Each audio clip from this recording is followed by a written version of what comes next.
Welcome to This Week in East Brunswick, the township's own news and information program. Today we visit the Cornelius Lau House, Middlesex County's museum, for a look at their current exhibit on illustration. Next, a quick look at a children's program, Androcles and the Lion, presented at the library by Duet Productions.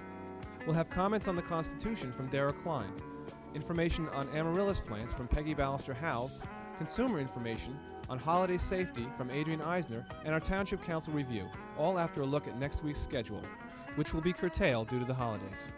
Monday at 10 a.m., it's Look Great, Feel Great with Lenore Kulick, followed at 10:30 by LMX Kid Stuff from the Libraries of Middlesex. Tuesday at 7, Eye on the Library has info about holiday book shopping and more. At 7:30, it's Sports Talk with John Megliero, followed at 8 p.m. by About East Brunswick with the Mayor. Wednesday afternoon at 3, East Brunswick librarians bring you stories from the library, and at 7:30, a special one-hour children's theater presentation from the Shoestring Players. At 8:30, it's the arts from the Middlesex County Cultural and Heritage Commission.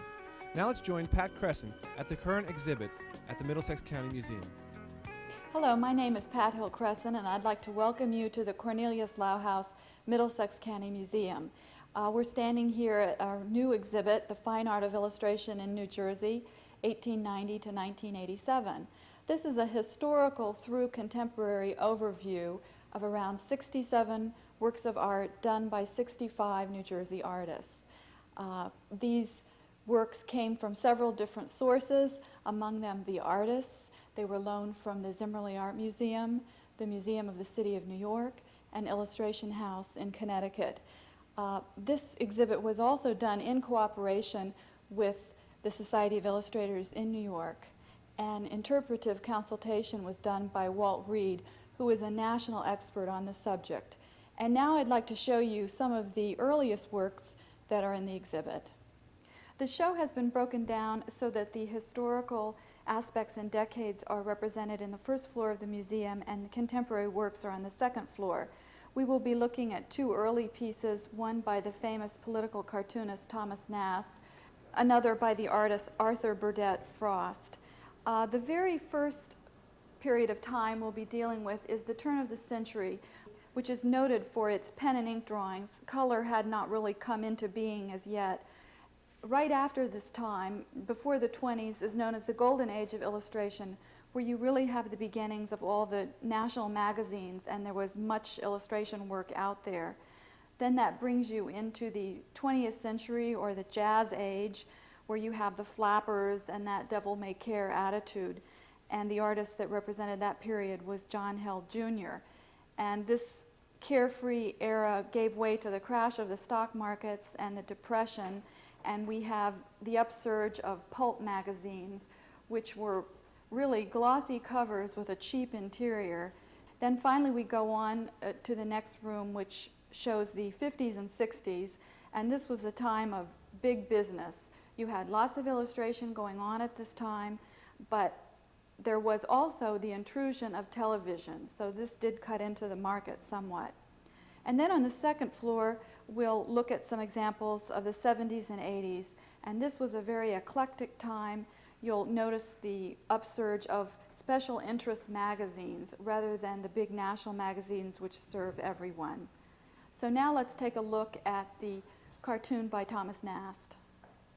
Thomas Nast was a very interesting artist. Many people don't know that he was connected with New Jersey. After the scandal of Tammany Hall in New York, there were threats to his family and he had to flee to Morristown, New Jersey, where he lived for the rest of his life.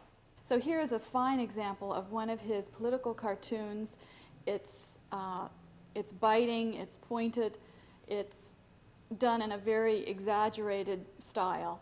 And we feel very lucky to have an example of one of his works. Now we're looking at a piece by Arthur Burdett Frost. This dates from the late 1800s, and he was really quite a well-known illustrator. You probably know him best as the illustrator of the Uncle Remus series, but his drawings were simple, clear, humorous, and done in that very famous pen and ink style, which lent itself so well to the printing process of that era.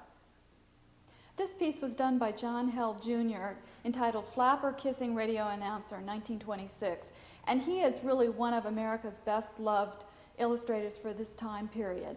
You notice that the picture has a very stylized 20s look to it, and it really did represent that crazy devil-may-care attitude which came right before the crash of the stock market and the Depression era. Due to the Depression and the financial situation, there was really an upsurge of what we call pulp magazines. Now, this artist, Dean Cornwell, was quite well known during that period, and this is a piece called The Raleigh Room, Warwick Hotel, New York City, which dates from the late 1930s. It's interesting because you'll also note within this illustration is a mural depicted, which was also a mural which the artist did. So here he is giving himself a double billing, but he was quite famous and does well represent this era. Of the same era is a piece from 1942 by Nick Eggenhofer, and I wanted you to notice this one particularly for its style, which is called Dry Brush. This is where the artist uses simply a black India ink and a dry brush to get that sort of halftone effect. So although the work was photographed as line art, which is a cheaper process, it appeared to look like a more expensive halftone. And here is a good example of the 50s, a piece done by Barbara Sherman, who was a major illustrator of many of the great national magazines. And as many of you know, the 50s and 60s were a time of prosperity, and there was much work for illustrators. They commanded large prices, whereas during the Depression, an artist might get $10 a spread for doing his illustration. Now we will take a look at some of the more eclectic pieces from the 70s and 80s. We were really thrilled with the pieces we got from the 70s and 80s. Surprisingly, or maybe not so surprisingly, there are quite a few very well-known and talented New Jersey illustrators. We have it divided into editorial illustration. Also, there's a room which just specializes in children's book illustration, and we have a selection of modern-day political cartoonists that are on the second floor. We certainly hope that you can come to this landmark exhibit, which has been sponsored by the Middlesex County Cultural and Heritage Commission and the Middlesex County Freeholders and Commissioners. Our hours are 1 to 4, Tuesday through Sunday. We're closed on Mondays and holidays.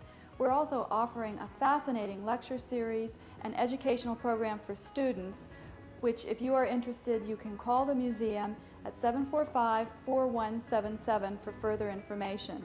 Thank you so much. Hello, my name is Dara Klein, and I am bringing you this week's comment on the Constitution. My topic is Alexander Hamilton.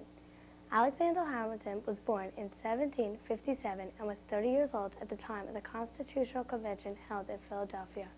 He was a successful lawyer who graduated from Columbia University. He was a youthful comrade to George Washington and a prime mover of the events that led to the writing of the Constitution. He was the recognized leader of the forces of ratification, and he was the man who won his home state of New York to the cause of the Constitution. While at the convention, he was irregular in attendance and unpersuasive in argument. Throughout the first month, he was outvoted by his two fellow delegates so many times he walked out of the convention. He returns only occasionally and was the only New York delegate to sign the completed Constitution. His major contribution to our country occurred after the convention was over. Along with James Madison and John Jay, Alexander Hamilton wrote the Federalist Papers. These were 85 letters to the public explaining the Constitution and urging its ratifications. Out of the 85 letters, Hamilton was responsible for 51. After John Jay and Madison were forced to stop urging the Constitution's ratification, Alexander Hamilton continued. Considering the fact that historians consider the Federalist Papers to be the third most important document ever written, only the Constitution and Declaration of Independence being more important, you could see what a great man Alexander Hamilton was and how important he was to our country. Thank you.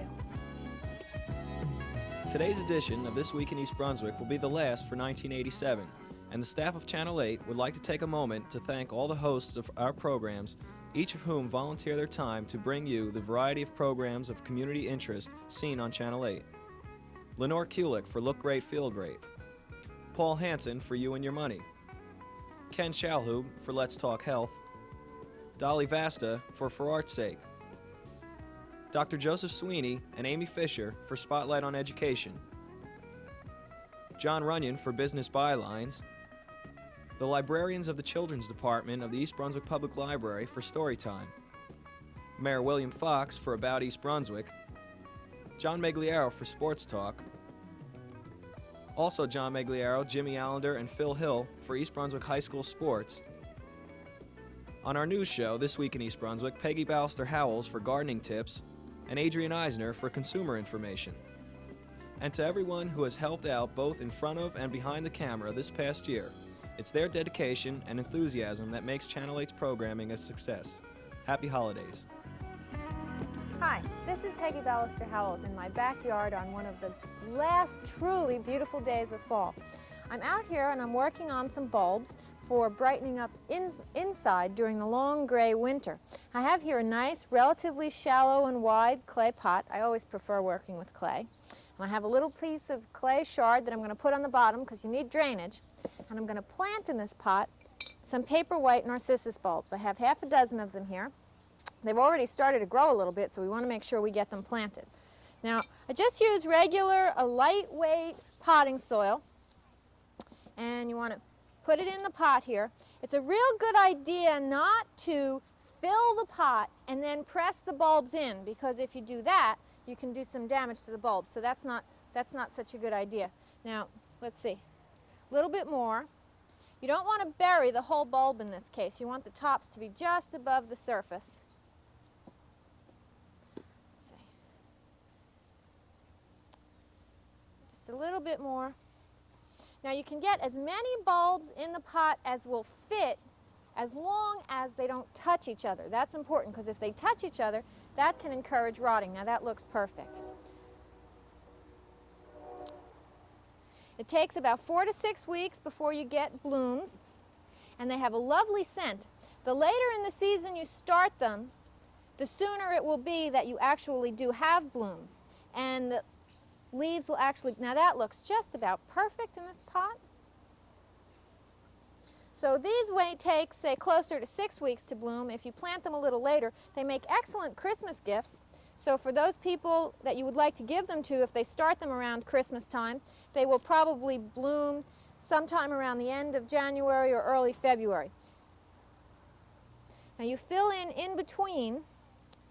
It's important that they get good light. It's also important that they should never dry out, because if they dry out, even if the leaves don't look like they've dried out, sometimes what will happen is the buds will dry out and you'll get nice healthy leaves, but that won't bloom and you'll wonder why. And that could be because they got a little too dry and the buds just shriveled up and went away. And that's kind of sad, especially since the main reason you're growing them is, of course, the flowers. There are other kinds besides paper whites. They're in the genus and species Narcissus tazetta, and there are several other non-hardy daffodils that can be forced in the same way. There are yellow ones and white ones with orange center cups called Cragford that are just as easy. Of course, if you want to do something like tulips, they need a cold treatment, or hardy daffodils also will need a cold treatment of between 6 and 8 weeks. That's a little more tricky. But this looks like it's all set. We'll give it a good watering before we bring it inside and put it in a nice sunny window. Now in this pot, this is an Amarylis bulb. This is a nice, healthy, fat Amarylis bulb.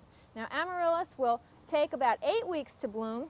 This one was dug up from the garden sometime in early October. You need about a 6 to 8 week period of dormancy before they can be potted up and forced to bloom again.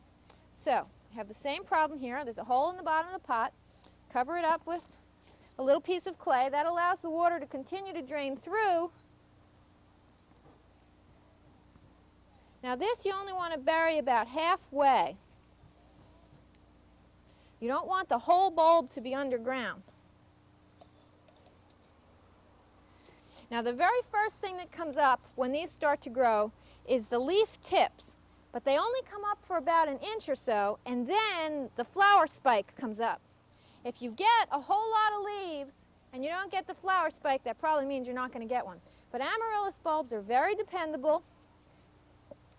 And if you had 5 leaves on your bulb last year, that probably means the bulb made enough reserve so that it will produce a flower this year. The spike can have up to 4 blooms on it. Sometimes a really healthy bulb, which this one is, may even send up 2 flower spikes. Then you can get 8 blossoms at once, and that's really spectacular. Amaryllis bulbs are one of the few bulbs that are really worth keeping over from one year to the next, so they're a little bit more money, but because they are repeat bloomers, they're worth the extra few dollars. And I just can't wait to see these bloom in a few weeks. They really perk up the dull days of winter. And we'll see you next week here in my backyard, I hope. On Sunday, Duet Productions brought their unique brand of theater to the library as they performed their version of Androcles and the Lion. Here's a quick sampling. You are under arrest. You have the right to remain silent. If you choose to speak, anything you say, remain silent. That's fine. That's fine, no problem at all. I'll just take my rope back and I'll be on my way. That's fine. The Royal Greek Legion has plenty of ropes. That's just fine.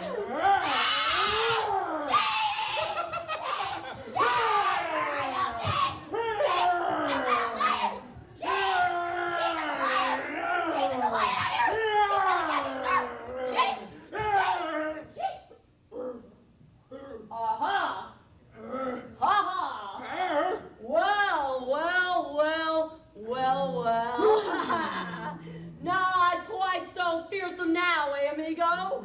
Not quite such a, ferocious lion. Well, you just come along with me. The Royal Greek Legion is not finished with you. You are under arrest.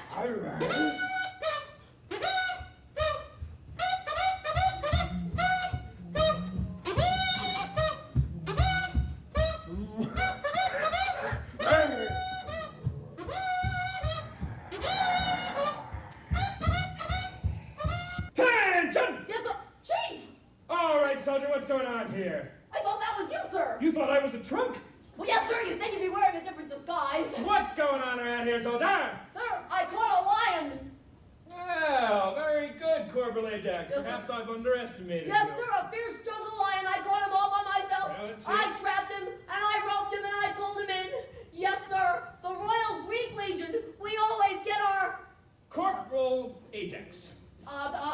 This sir. is not a lion.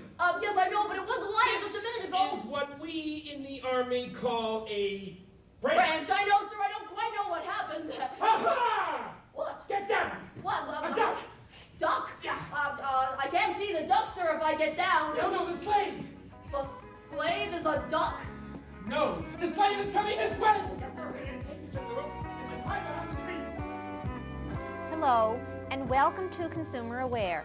I'm Adrienne Eisner of the East Brunswick Consumer Affairs Office.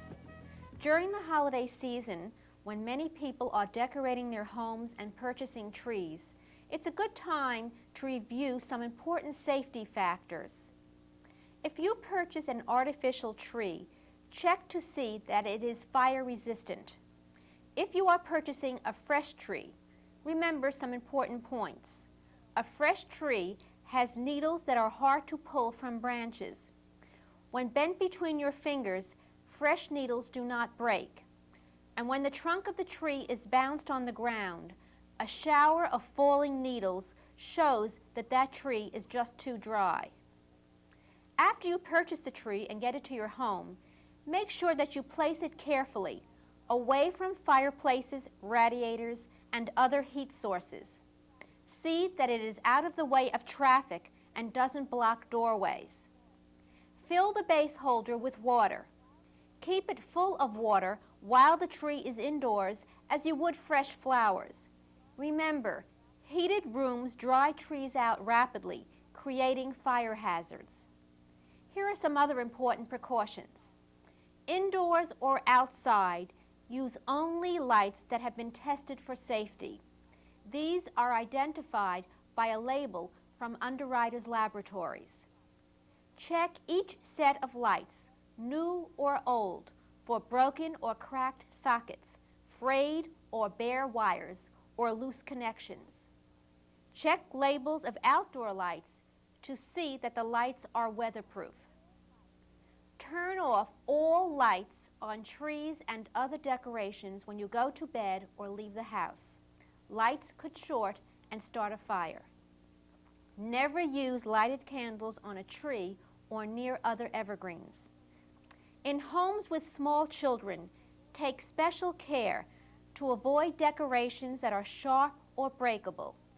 Keep trimmings with small removable parts out of the reach of children. And keep matches, lighters, and candles out of the reach of children. Also, be sure that you avoid smoking near flammable decorations. Plan for safety.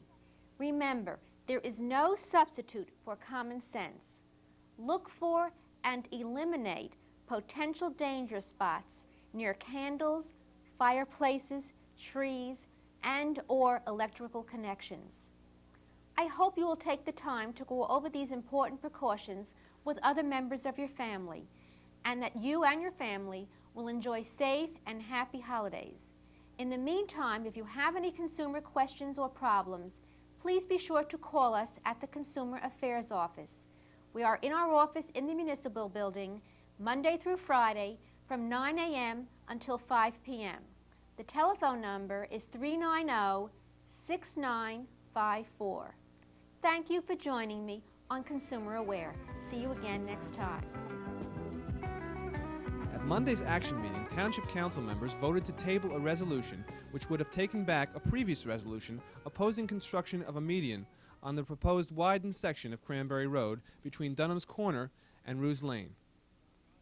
Middlesex County Engineer John Reiser told the council by letter that he would not approve construction without a median. Other discussion involved potential turnarounds to ease the traffic flow restrictions which a median might cause. Township Administrator Gregory Fahrenbach said the county had okayed 2 potential turnarounds if the township agreed to purchase the land for the turnarounds. Councilman Walker, Becker, and Hudak voted against the proposal to rescind the ordinance. During the public portion, the council heard pleas from irate co-chairmen Stan Fisher and Audrey Mantell that the council stand firm in its lawsuit against Edgeboro Landfill, despite Middlesex County's plans to purchase the dump. Council President Russell Walker denied Fisher's request for comments from the council, calling it an inappropriate request while the case is still in litigation. Township department heads will get raises of from 4.5 to 7.5% under another ordinance. Councilman Hudak suggested that taxpayers may soon revolt against such pay hikes. On the other side of the issue, Bill Kirk praised the high caliber of department heads, and Jack Sinagra felt salaries were fair when compared to positions of equal responsibility in the private sector. Finally, the council did not approve a plan to reimburse condo owners $63,000 of increased garbage dumping fees at Edgeboro Landfill. The dissenting votes of Walker and Kirk were enough to defeat the use of host community benefits for the purpose, which requires a 4-to-1 vote. That's all for this week. Thanks for watching.